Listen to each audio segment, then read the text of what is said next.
அனைவருக்கும் வணக்கம். நியோமேக்ஸால் பாதிக்கப்பட்ட தூத்துக்குடி முதலீட்டாளர்களின் 19/6/2026 அன்று நீதிமன்ற நிகழ்வுக்கான விழிப்புணர்வு பதிவு இது. இன்று மாண்புமிகு நீதிபதி திரு பரத சக்கரவர்த்தி அவர்களால் மதுரை உயர்நீதிமன்ற கிளையில் நியோமேக்ஸின் வழக்கானது காலை 10:30 மணி அளவில் விசாரணைக்கு எடுத்துக் கொள்ளப்பட்டது. முதலில் பேசிய MSTC வழக்கறிஞர் அவர்கள் ஏலம் எடுத்தவர்களில் MSTCக்கான சேவை வரி 830 நபர்கள் மட்டுமே செலுத்தி இருக்கின்றார்கள், 2278 நபர்கள் சேவை வரி செலுத்தவில்லை என்று நீதிமன்றத்தில் புகார் அளித்தார்கள். ஒரு அவசரகால உதவியாக தீர்வு தொகையின் ஒரு சிறு பகுதியையாவது முதல் நிவாரணமாக வழங்க வேண்டும் என்ற உயர்ந்த நல்ல நோக்கத்துடன் இந்த வழக்கை விசாரித்து வரும் மாண்புமிகு நீதிபதி திரு பரத சக்கரவர்த்தி அவர்கள் பாதிக்கப்பட்டவர்களுக்கு EMDயில் சலுகை வழங்கியதை மறுபரிசீலனை செய்ய போவதாகவும் இந்த ஏலத்தின் தன்மையை ஏலதாரர்கள் முழுமையாக கெடுத்துவிட்டனர் என்றும் வருத்தம் அடைந்தார்.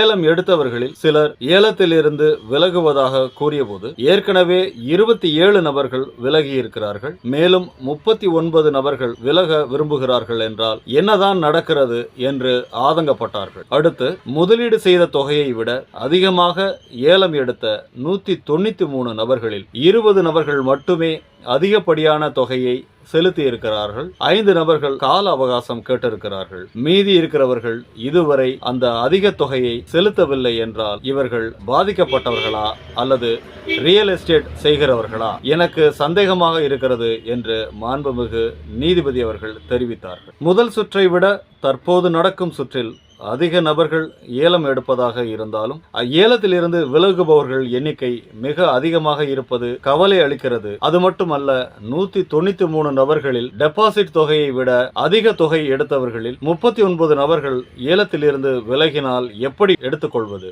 இவர்களுக்கு 25,000 அபராதம் சின்ன தொகையாக தெரிகிறதா? அப்படியானால் அடுத்த சுற்றில் யாராவது ஏலத்திலிருந்து விலகினால் 2.5 லட்சம் அபராதம், மேலும் EMDயில் 50% கட்டாயம் என்று சில விதிகளை கடினப்படுத்தினால்தான் இது மாதிரி எல்லாம் நடக்காது என்று மாண்புமிகு நீதிபதி அவர்கள் தன்னுடைய வருத்தத்தை காரசாரமாக தெரிவித்தார்கள். மேலும் ஏலம் எடுப்பதில் 3வது நபர்களின் தலையீடு இருந்தால் கடுமையான நடவடிக்கை எடுக்கப்படும் என்று எச்சரித்தார். அதைத் தொடர்ந்து நிலை அறிக்கையை அடிப்படையாக கொண்டு 17/3/2026 முதல் 15/5/2026 வரை நடைபெற்ற முதல் சுற்றில் 1981 நபர்கள் எடுத்த மொத்த ஏலத்தொகை 152,42,73,189 ரூபாய் என்றும் இதில் 4 நபர்கள் மட்டுமே வெளிநபர்கள் என்றும் 193 நபர்கள் டெபாசிட் தொகையை விட அதிகமாக ஏலம் எடுத்து இருப்பதாகவும் 20 நபர்கள்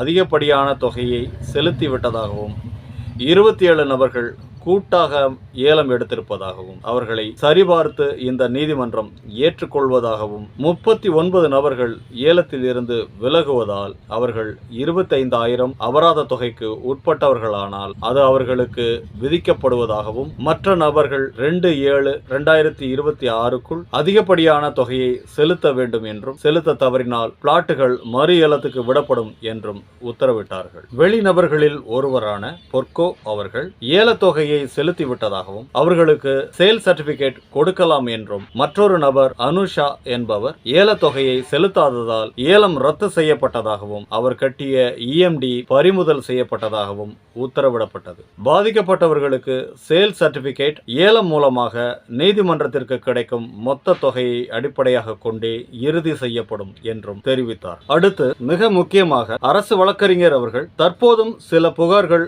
வந்து கொண்டிருக்கிறது என்று தெரிவித்தார்கள். எனவே மாண்புமிகு நீதிபதி அவர்கள் பாதிக்கப்பட்டவர்கள் யாராவது புகார் கொடுக்காமல் இருந்தால் இறுதி வாய்ப்பாக 10/7/2026க்குள் பொருளாதார குற்றப்பிரிவில் மீண்டும் புகார் அளிக்க வாய்ப்பு அளித்து உத்தரவிட்டார்கள். அடுத்து பூல் Dயில் உள்ள வணிக சொத்துக்களின் ஏலம் 22/7/2026 10:30 மணிக்கு தொடங்கி 23/7/2026 மாலை 5 மணிக்கு முடிவு பெறும் என்றும் அதற்கான ஏலம் மற்றும் சொத்து விவரங்களை தமிழ் மற்றும் ஆங்கில நாளிதழ்களில் விளம்பரம் செய்யவும் உத்தரவிடப்பட்டுள்ளது. கடந்த விசாரணையில் ஆரோன் கன்ஸ்ட்ரக்ஷன் என்ற ரியல் எஸ்டேட் நிறுவனம் சார்பாக பேசிய வழக்கறிஞர் பரதன் அவர்கள் மதுரை நகராட்சிக்கு உட்பட்ட நீதிமன்றம் அருகில் உள்ள பேரன் லேண்டை பிளாட் டெவலப்மெண்ட் செய்வதற்கான ஒரு முன்மொழிவை நீதிமன்றத்தில் சமர்ப்பித்தார். அது குறித்து அடுத்த விசாரணைகளில் முடிவு செய்யப்படும் என்று மாண்புமிகு நீதிபதி அவர்கள் கூறினார். அதனுடைய நகலை பார்ட்டி இன் பர்சன் உட்பட அனைவருக்கும் கொடுக்க கேட்டுக்கொண்டார்கள். அடுத்து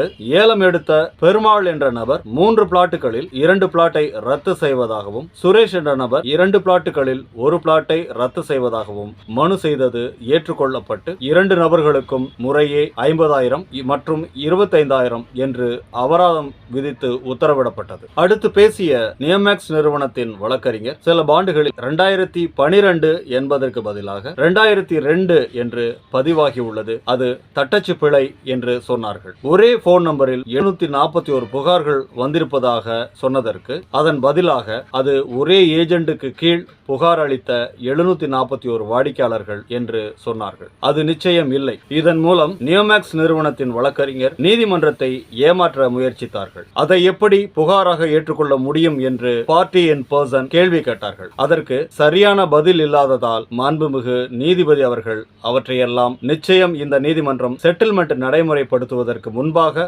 ஒவ்வொரு வாடிக்கையாளரையும் 2-3 படிகள் ஓய்வு பெற்ற நீதிபதி தலைமையில் கமிட்டி அல்லது சிறப்பு உறுப்பினர்களை வைத்து சரிபார்த்த பின்புதான் செட்டில்மெண்ட் தரப்படும் என்று உறுதியளித்தார்கள். வழக்கம் போல பார்ட்டி இன் பர்சனாக சென்றவர்கள் சொத்து இணைப்பு இன்னும் முழுமையடையவில்லை என்று புகார் அளித்தார்கள். இதனால் மாண்புமிகு நீதிபதி அவர்கள் விரைவில் அதையெல்லாம் இணைத்து பிரசுரிக்க அரசு வழக்கறிஞரை கேட்டுக்கொண்டார்கள். அடுத்து பார்ட்டி இன் பர்சன் திருமதி சிவதர்ஷினி அவர்கள் ஏற்கனவே வருவாய்த்துறையில் இருந்து ஒரு செட்டில்மெண்ட் முழு நேர அதிகாரியை நியமிக்க வேண்டும் என்று கேட்டதற்கு மாண்புமிகு நீதிபதி அவர்கள் அதற்காக ஏஏஜியை பதில் சொல்ல அழைத்து இருக்கிறேன் என்று பதிலளித்தார்கள். தொடர்ந்து இந்த செட்டில்மெண்ட் விவகாரத்தில் 3 படிகள் இருப்பதாக சிவதர்ஷினி அவர்கள் சொன்னார். 1. புகார்கள் மற்றும் முதலீட்டு தொகை மதிப்பு இறுதி செய்யப்படவில்லை. 2. நியோமேக்ஸின் அத்தனை சொத்துக்களும் பறிமுதல் செய்யப்பட்டு முடக்கப்படவில்லை. 3. சரியான தீர்வு திட்டத்தை நீதிமன்றம் இன்னும் முன்மொழியவில்லை. அதனால் தீர்வு கிடைப்பதில் காலதாமதம்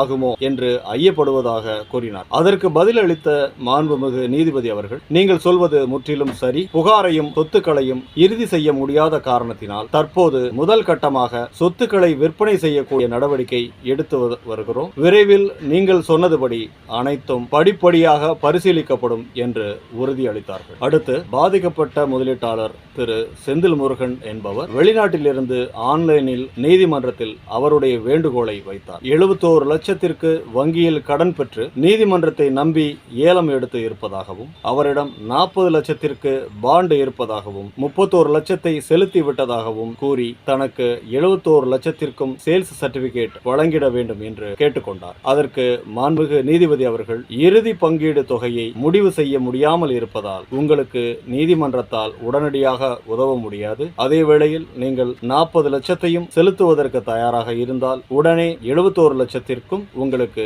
சேல்ஸ் சர்டிபிகேட் கொடுக்கிறோம் என்று உத்தரவிட்டார். எம்ஸ்டார் சங்கத்தினர் ஏஓபி முறையை முன்மொழிந்த போது அதற்குரிய எழுத்துப்பூர்வமான முன்மொழிவை சமர்ப்பிக்குமாறு நீதிபதி அவர்கள் கேட்டுக்கொண்டார்கள். நியோமேக்ஸால் பாதிக்கப்பட்ட புகார் அளித்திருக்கும் வாடிக்கையாளர்களுக்கு நீதிமன்றம் அறிவிக்கும் தீர்வு திட்டங்கள் பற்றி தெளிவாக அறிந்து கொள்ள மாவட்ட வாரியான வாட்ஸ்அப் குழுக்கள் ஆரம்பிக்கப்பட்டுள்ளது. இந்த வீடியோவின் டிஸ்கிரிப்ஷனில் கொடுக்கப்பட்டுள்ள குரூப் லிங்கை பயன்படுத்தி உங்களது மாவட்ட குழுக்களில் உங்களை இணைத்துக் கொள்ளுங்கள். மிகுந்த துயரத்திலும் குழப்பத்திலும் இருக்கும் நியோமேக்ஸ் முதலீட்டாளர்களே, அவேர்னஸ் அசோசியேட்ஸ் யூடியூப் சேனல் 2019 ஆண்டு ஆரம்பிக்கப்பட்டது. யூடியூபர் மாதிரி பணம் சம்பாதிக்க ஆரம்பித்தது அல்ல இந்த சேனல். தற்போது சில தீய சக்திகள் சங்கங்கள் என்ற பெயரில் யூடியூப் சேனல் ஆரம்பித்து முதலீட்டாளர்களுக்கு நிறுவனத்தின் உண்மை நிலையை மறைத்தும், நீதிமன்ற உண்மை தகவல்களை திரித்தும் அல்லது குற்றம் சாட்டப்பட்டிருக்கும் நிறுவனத்திற்கு ஆதரவாக மறைமுகமாகவும் நேரடியாகவும் அவர்களின் குற்றங்களை ஊக்குவிக்கும் வகையிலும் முதலீட்டாளர்கள் மத்தியில் குழப்பம் ஏற்படுத்தியும் பதிவிட்டு வருகின்றார்கள். தூத்துக்குடி